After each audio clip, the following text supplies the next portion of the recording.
ribosomes, transfer RNAs and various enzymatic factors. Translation में messenger RNA template की, ribosomes की, transfer RNA की और कई एंजाइमेटिक फैक्टर्स की आवश्यकता होती है।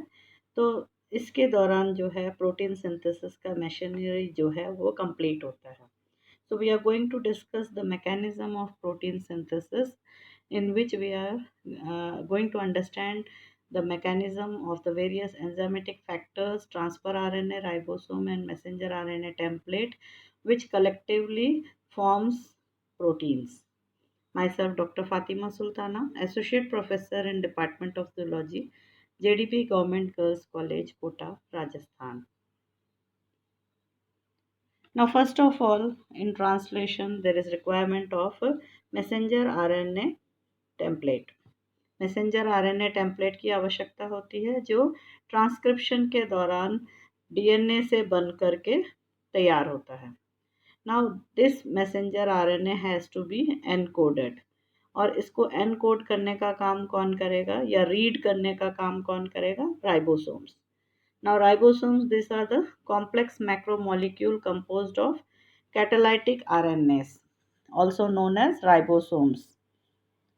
And they constitute 50% of each RNA. जो ribosomal RNA है, mature ribosomal RNA, वो 50% ribosomes का contain करते हैं. When we had discussed about the various RNAs, तो हमने 3 प्रकार के RNA का डिस्कशन किया था हमारे प्रीवियस वीडियोस में. कौन कौन से थे वो? Messenger RNA, ribosomal RNA and transfer RNA. तो राइबोसोमल आरएनए जो है वो राइबोसोम्स के साथ एसोसिएटेड होते हैं और they make up the approximately 50% of each ribosomes.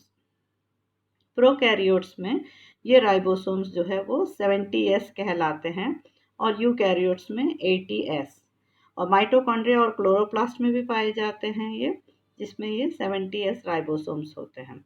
और ये लार्जर एंड स्मॉल यूनिट होते हैं, स्मॉल सब यूनिट एंड लार्जर सब यूनिट. ये दोनों जो है डिसोशिएटेड रहते हैं साइटोप्लाज्म के अंदर. They are found in the cytoplasm in dissociated form when they are not translating for the process of proteins, they will be in a dissociated form. जब प्रोटीन्स का यानी ट्रांसलेशन की प्रक्रिया नहीं चल रही होती है तब ये राइबोसोम्स के जो लार्ज सब यूनिट और स्मॉल सब यूनिट अलग अलग रहते हैं. और ट्रांसलेशन का प्रोसेस जब इनिशिएट होता है तो स्मॉल और लार्ज जो है वो दोनों मिलकर के ही रीड करने का काम करते हैं. Ribosomes are dissociated into large and small subunits when they are not synthesizing proteins and reassociate during the initiation of translation. जैसे कि मैंने बताया था कि प्रोटीन्स का सिंथेसिस नहीं होता है तब लार्ज और स्मॉल दोनों जो है वो अलग अलग रहते हैं, और जब इनिशिएशन हो जाता है यानी इनिशिएट होता है ट्रांसलेशन तब वो रीएसोशिएट हो जाते हैं यानी दोनों आपस में जुड़ जाते हैं. तो ई कॉली यानी प्रोकैरियोट्स के अंदर जो स्मॉल सब यूनिट है वो 30S का होता है, जिसमें 16S राइबोसोमल आरएनए सब यूनिट होता है, और जो लार्ज सब यूनिट है वो 50S का होता है, जिसमें 5S और 23S राइबोसोमल आरएनए सब यूनिट्स होते हैं. तो ये दोनों मिलकर के जो है 70S बनाते हैं. S का मतलब स्विडबर्ग यूनिट्स. और यूकैरियोटिक राइबोसोम्स जो है वो स्मॉल यूनिट 40S सब यूनिट का होता है और लार्ज यूनिट जो है वो 60S का होता है. दोनों मिलाकर के जो है टोटल 80S कहलाते हैं. The small subunit is responsible for binding the messenger RNA template, whereas the large subunit binds transfer RNA. जैसे आपको पिछले उसमें मैंने बताया था जो ई साइट, पी साइट और ए साइट के बारे में. तो जो स्मॉल जो सब यूनिट होता है वो किसके लिए रेस्पॉन्सिबल होता है? वो मैसेंजर आरएनए टेम्पलेट से जुड़ने के लिए यानी बाइंड होने के लिए, और जो लार्ज सब यूनिट है उसमें ट्रांसफर आरएनए को बाइंड करने का रेस्पॉन्सिबिलिटी होती है. So these two have two different responsibilities. Now, as I have told you, E site, P site और A site, ए साइट जिसमें नया ट्रांसफर आरएनए अमीनो एसिड को लेकर आता है और इस पोजीशन को ऑक्यूपाई करता है। पी साइट जहाँ पर पॉलीपेप्टाइड चेन लंबी होती है, और ई साइट जहाँ पे एग्जिट होता है, जो ट्रांसफर आरएनए डिसोशिएट हो जाता है, इससे अलग होता है, वो ई साइट से बाहर आ जाता है। So there are three sites, E site, P site and A site. तो स्मॉल जो राइबोसोमल सब यूनिट है वो, उसका क्या रिस्पॉन्सिबिलिटी है, to bind the messenger RNA. और जो लार्जर सब यूनिट है उसका क्या रोल है, it is to bind the transfer RNA. Transfer RNA को बाइंड करने के लिए होता है इसके अंदर। और जो स्मॉल राइबोसोमल सब यूनिट है वो है मैसेंजर आरएनए के साथ बाइंड होना। और हमेशा जो है ट्रांसलेशन हो, ट्रांसक्रिप्शन है, ये सारे 5 to 3 डायरेक्शन में ही वर्क करते हैं। The three sites you can see clearly, E, P and A sites, the small subunit and the larger subunit. Small subunit is for messenger RNA binding site, and larger one is for the transfer RNA binding site. Now, each messenger RNA molecule is simultaneously translated by many ribosomes, all synthesizing protein in the same direction. Messenger RNA में बहुत सारे ribosomes जो है वो translation का काम करते हैं, and they all work read in the direction of 5:3 direction, that is 5 terminus n terminus to c terminus. It works from N terminus to C terminus, and the complete structure containing a messenger RNA with multiple associated ribosomes is called polyribosome. Now what we see, messenger RNA है जिसके ऊपर ये सारे codons हैं, और हर codon एक amino acid को specify करता है। अब इस मैसेंजर आरएनए के साथ जुड़ता है स्मॉलर सब यूनिट, और फिर उसके बाद जो है ये ट्रांसफ़र आरएनए आता है और लार्जर सब यूनिट इसके ऊपर फिक्स होता है। तो this larger subunit has the space to fit this transfer RNA. और जैसे आपको बताया था, द आरएनए पॉलीमरेज जो है एंजाइम, वो तो बनाता है डीएनए से मैसेंजर आरएनए, और वो भी 5 to 3 डायरेक्शन में ही चलता है। The elongation always, that is new nucleotide is added at the 3 direction. और अब यहाँ पर आप देख सकते हैं पॉलीराइबोसोम, यानी बहुत सारे राइबोसोम्स एक साथ ट्रांसलेशन का काम लगातार जो है वो स्टार्ट कर सकते हैं, because even translation is moving from 5 to 3 direction, and transcription is also going from 5 to 3 direction. So in case of prokaryotes, we can see that both the works are going on together. Transfer RNA, mature transfer RNA take on a three-dimensional structure. Three-dimensional structure क्यों कहा है हमने, क्योंकि what is RNA? RNA is single stranded. RNA जो है वो single stranded होता है। और जबकि हम ट्रांसफ़र आरएनए का जब हमने चित्र देखा था तो वो क्लोवर लीफ मॉडल का था। तो what is that, actually the जो सिंगल स्ट्रैंडेड आरएनए है वो फोल्ड हो करके ट्रांसफ़र आरएनए का फॉर्म ले लेता है, जो कि क्लोवर लीफ मॉडल होता है। तो what we see that now, क्योंकि उसने फोल्ड करके अपने आप को 3 डायमेंशनल स्ट्रक्चर ले लिया है, so the complementary bases exposed in the single stranded RNA molecule hydrogen bond with each other.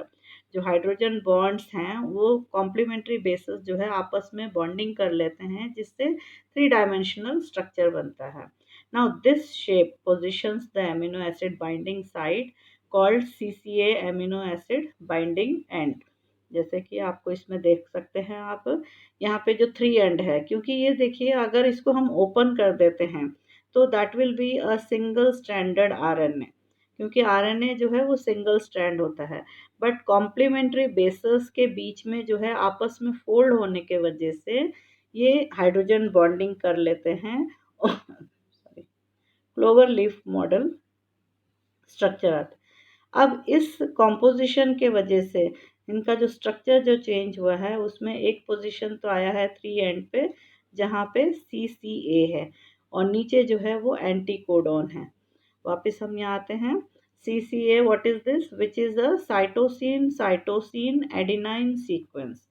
CCA का मतलब C stands for cytosine, cytosine and adenine. These are the three nitrogen bases and these are present at the three end of the transfer RNA. और दूसरे and पे जो है वो anticodon है, और ये जो एंटीकोडॉन है, the anticodon is a 3 nucleotide sequence that bonds with an messenger RNA codon through complementary base pairing. तो अब नीचे आप देखिए जो रेड कलर में आपको दिख रहा है, that is the messenger RNA codon. उसमें ट्रांसफर आरएनए में जो है जस्ट ऑपोजिट जो एंटी कोडॉन है येलो में, वो that is the position of the anti codon in transfer RNA. तो these two sites are important, that CCA at the three end and anticodon which will be bonding with the messenger RNA.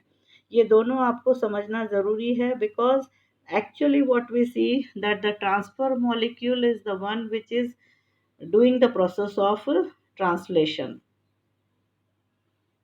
Why? Because the transfer RNA, it is binding to the specific codon on the messenger RNA template and adds the corresponding amino acids to the polypeptide chain. जैसे पहले सबसे पहले जैसे transfer RNA आया messenger RNA के साथ, उसका anti codon जो है वो कोड के साथ बाइंड हो गया, और फिर उसके बाद जो है corresponding transfer RNA amino acid को लेकर आते रहेंगे और पॉलीपेप्टाइड चेन जो है वो लंबी होती जाएगी। Therefore transfer RNA are the molecules that actually translate the language of RNA into the language of protein. इसीलिए जो है एक्चुअल में देखा जाए तो ट्रांसफर आरएनए ही है जो ट्रांसलेट करने का काम कर रहा है, because ribosome is giving the site for the binding of the transfer RNA and messenger RNA. So what we see that the transfer RNA molecule interacts with three factors. एक तो amino acyl transfer RNA synthetase enzyme, दूसरा ribosome और तीसरा messenger RNA. तो इसका जो clover leaf model है वो इस तरह से है कि तीनों को ही पोजीशंस मिल जाती हैं, राइबोसोम के साथ जुड़ने के लिए भी और amino acyl transfer RNA synthetase से भी और मैसेंजर आरएनए से. This again it is showing amino acid at the three end or anticodon which is bonding with the messenger RNA, और amino acid site जो है वो every time different transfer RNA will be bringing a new amino acid, और ये amino acids जो है वो एक दूसरे से जुड़ करके जो है पॉलीपेप्टाइड चेन बनाते हैं. So now an amino acid is added to the end of a transfer RNA molecule through the process of transfer RNA charging. इसका मतलब क्या हुआ कि जो ट्रांसफर आरएनए है वो इनएक्टिव रहता है, उसको चार्ज करना होता है, और चार्ज्ड ट्रांसफर आरएनए जो है that will take the position at the A site.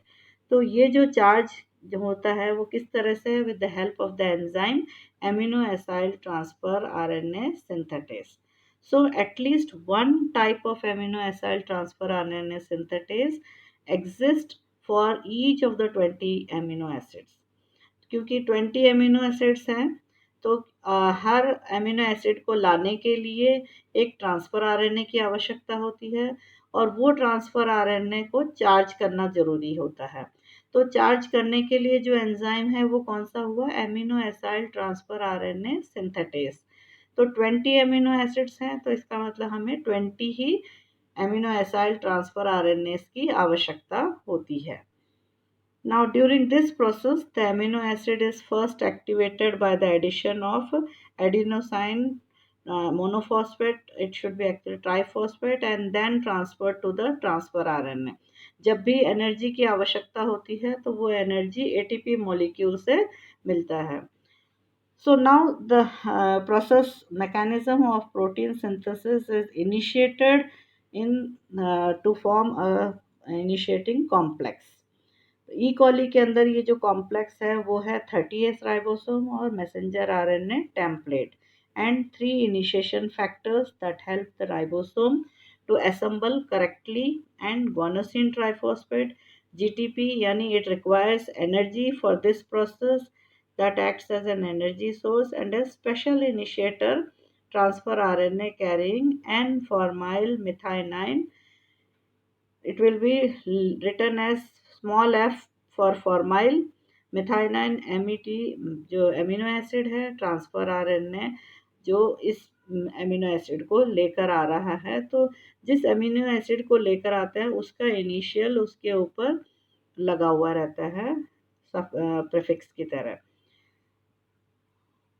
तो अब हम क्या देखते हैं कि जो इनिशिएटिंग प्रोटीन सिंथेसिस को स्टार्ट करने के लिए एक इनिशिएशन कॉम्प्लेक्स बनाना ज़रूरी है, और वो जो इनिशिएशन कॉम्प्लेक्स है वो किस चीज़ का होता है? 30S ribosome, messenger RNA template और 3 इनिशिएटिंग फैक्टर्स होते हैं। और इसके साथ एक जीटीपी मॉलिक्यूल की भी आवश्यकता होती है क्योंकि एनर्जी की ज़रूरत होती है। दूसरा ट्रांसफर आरएनए जो एन फॉर्माइल मिथाइनाइन को कैरी करके लाता है। So the initiator transfer RNA interacts with the start codon AUG of the messenger RNA and carries the formilated methionine। तो स्टार्ट कोडॉन जो है वो हमेशा AUG होता है। तो इनिशिएटर ट्रांसफर आरएनए किससे इंटरेक्ट करेगा? AUG के साथ।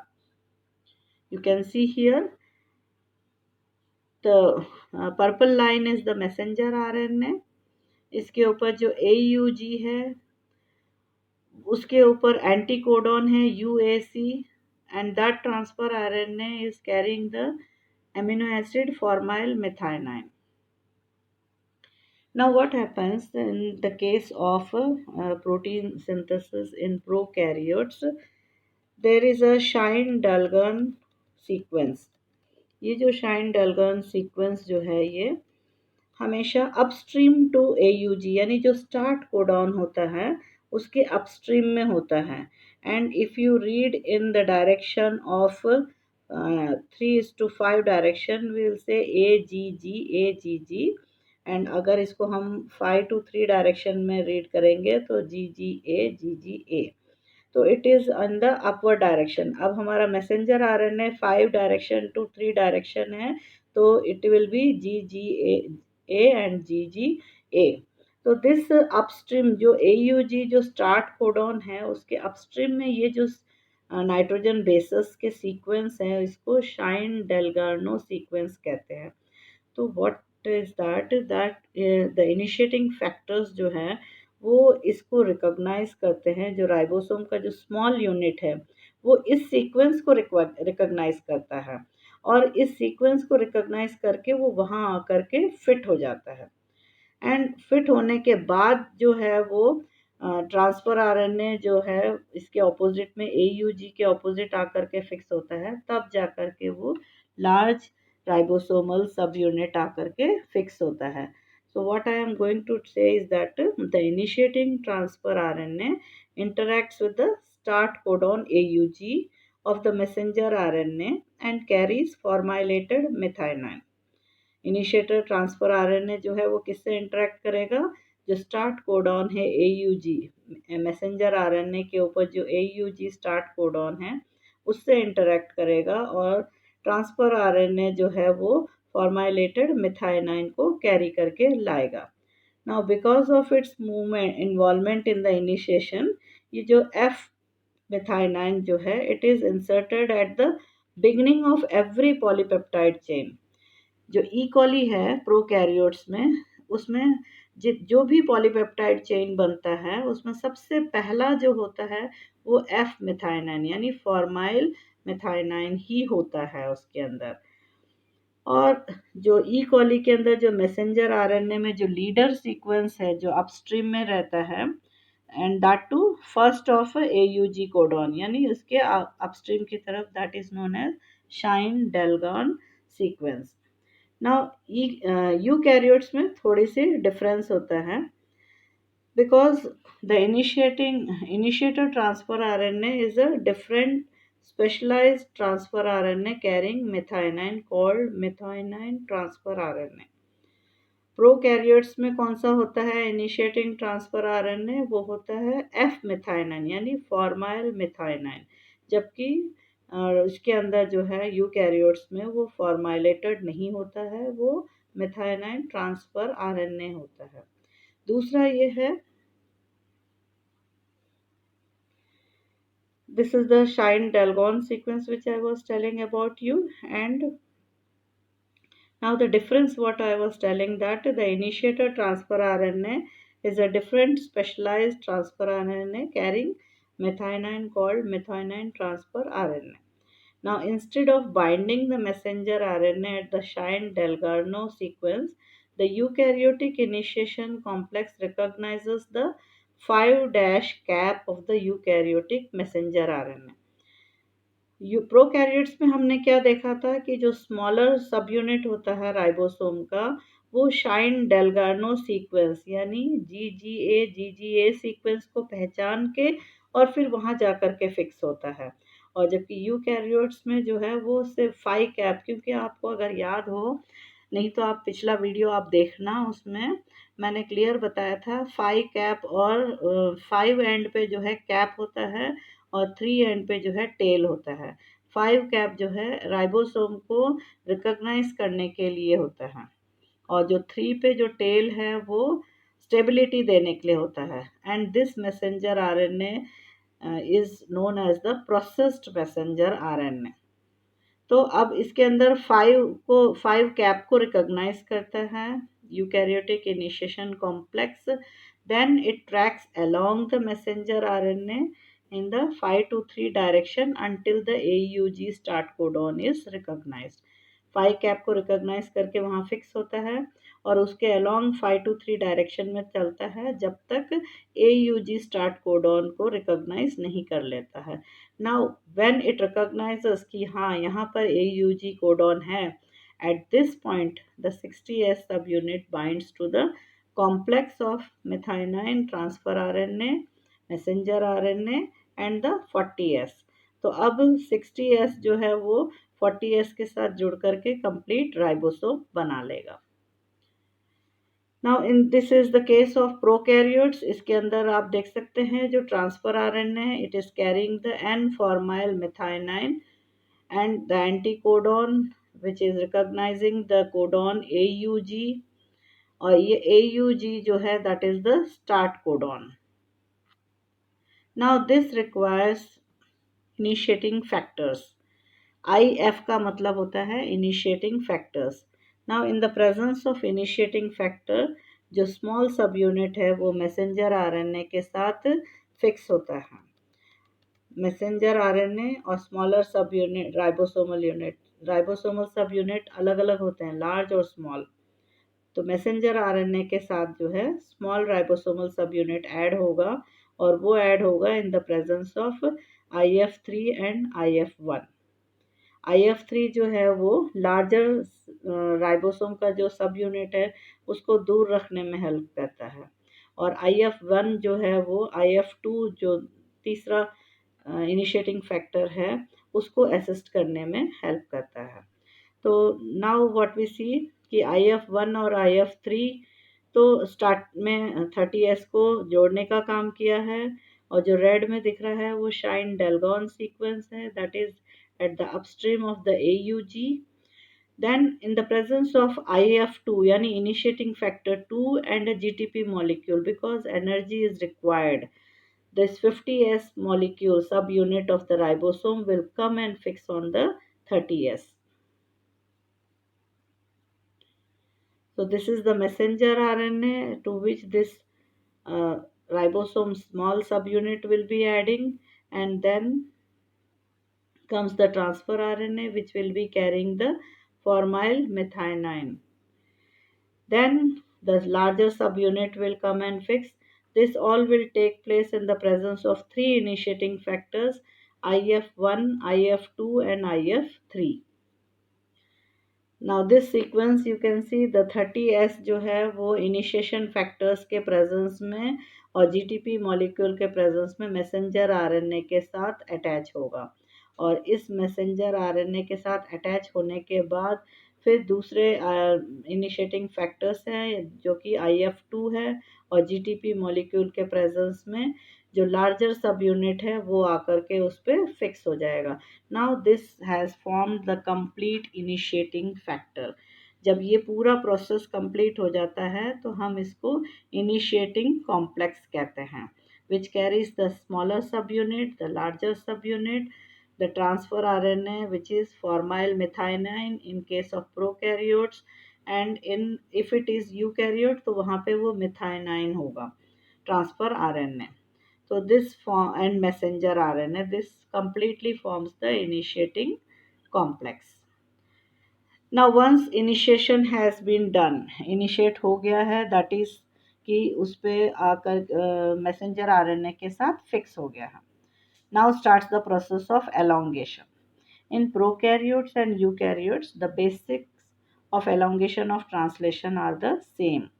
The E. coli यानी prokaryotes में the binding of the 50S ribosomal subunit to produce the intact ribosome forms three functionally important ribosomal sites.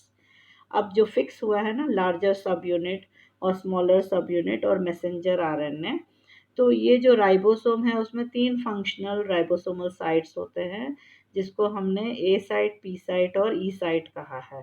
The A site is the amino acyl site which binds to the incoming charged amino acyl transfer RNA. जो charge होके transfer RNA आ रहे हैं amino acid को carry करके, उसको position देने के लिए होता है ए साइट.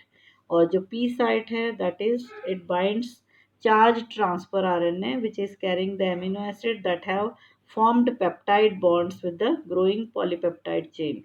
जो पॉलीपेप्टाइड चेन ग्रो हो रही है एक के बाद एक जो ऐड होते जा रहे हैं, उस वाले ट्रांसफर आरएनए का पोजीशन है पी साइट. और ई साइट कौन सा है? E site is the exit site that releases the dissociated transfer RNA so that they can be recharged with free amino acids. अब ये जो रिलीज हो गए हैं ट्रांसफर आरएनए जिनका काम कंप्लीट हो गया, एमिनो एसिड लेकर आए और उन्होंने पॉलीपेप्टाइड चेन बनाने के लिए उनको दे दिया है, अब वो ट्रांसफर आरएनए जो है ई साइड से एग्जिट हो जाएंगे ताकि वो दोबारा रिचार्ज हो और दोबारा से फ्री एमिनो एसिड्स को कैरी करके ला सकें.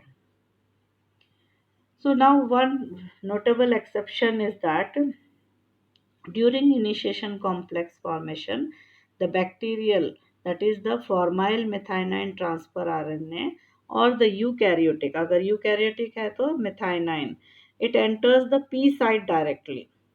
ई साइट और ए साइट दोनों छोड़े हुए हैं. देखिए आप, सब नोटेबल जो एक्सेप्शन जो चीज़ है दैट इज़ कि जो पी साइट है सबसे पहले उस पर आकर के वो फर्स्ट ट्रांसफ़र आरएनए फिक्स हुआ है. अगर बैक्टीरिया है तो फॉर्माइल मिथाइनाइन ट्रांसफ़र आरएनए, और अगर यूकैरियोट है तो methionine transfer RNA. So now directly it is entering the P site. So what it is doing, it is providing a free A site ready to accept the transfer RNA corresponding to the first codon after AUG.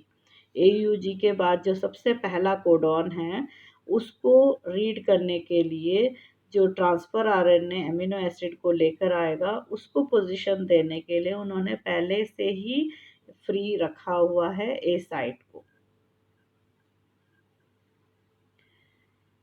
Now as I told you, A site जो है वो new transfer RNA amino acid को लेकर आएगा, और P site पे जो polypeptide chain लंबी हो रही है वो वाला ट्रांसफ़र आरएनए है, और ई साइट से डिसोशिएट होने के लिए. So what we see now, a new transfer RNA is coming जो एमिनो एसाइल ट्रांसफ़र आरएनए बताया है, यानी it is charged transfer RNA, charge होके आया है. It is carrying the amino acid arginine. अब ये पोजीशन लेगा ए साइट का. It will take the position of A site.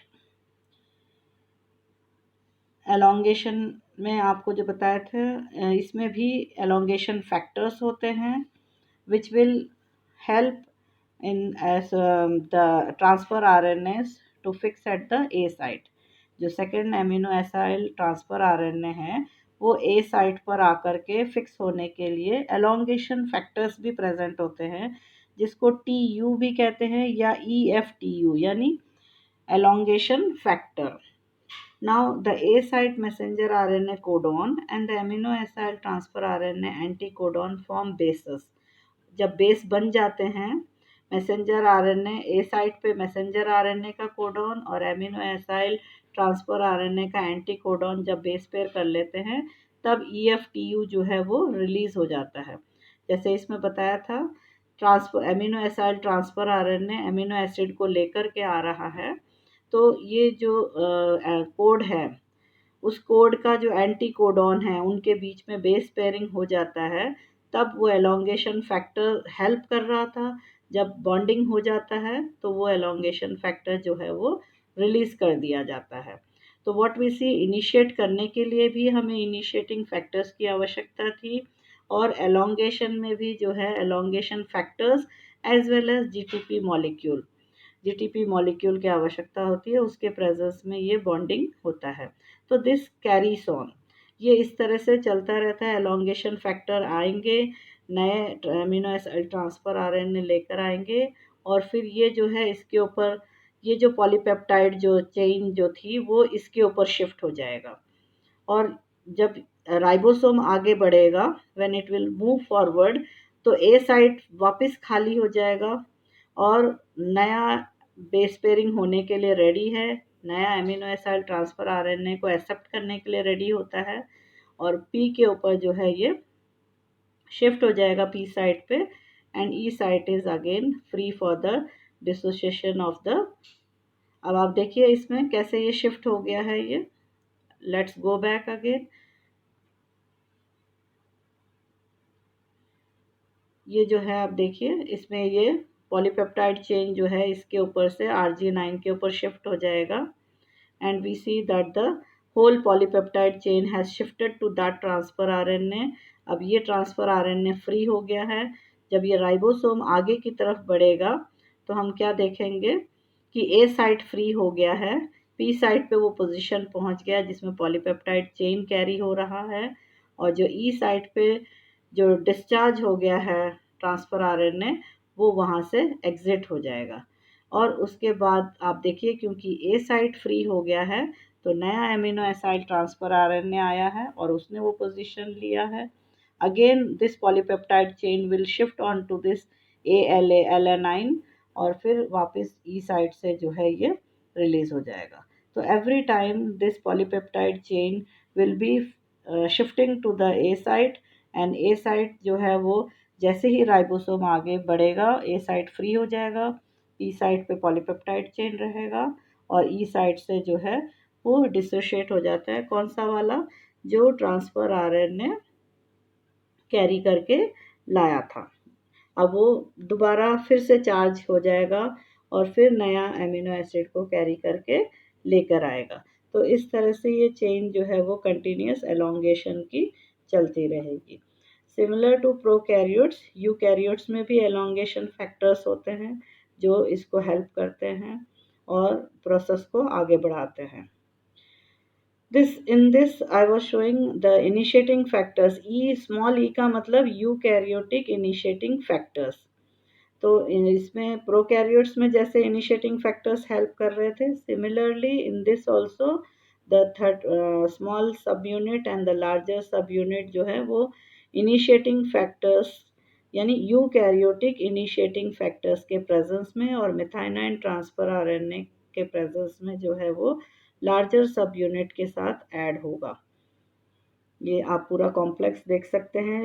Now again this is known as the initiating complex, जिसमें eukaryotic initiating factors IF2, IF3, IF3, IF5 इन सब के presence में जो है GTP मॉलिक्यूल के प्रेजेंस में जो लार्जर सब यूनिट है वो इसके ऊपर फिक्स होगा। जब फिक्स हो जाएंगे तो ये सारे इनिशिएटिंग फैक्टर्स और GDP मॉलिक्यूल वो अलग हो जाएगा।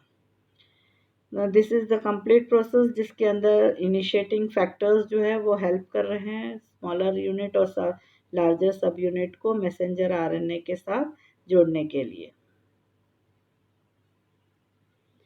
Now, once the elongation has been completed, the next last process is the termination. और टर्मिनेशन के लिए जो है नॉनसेंस कोडॉन, जिसको हम स्टॉप कोडॉन कहते हैं, वो है UAA, UAG एंड UGA। जब ट्रांसफ़र राइबोसोम जो है मैसेंजर आरएनए के, इन तीनों में से कोई एक भी स्टॉप कोडॉन आ जाता है तो वहाँ पर जो है वो स्टॉप हो जाएगा। अब क्यों होता है ये?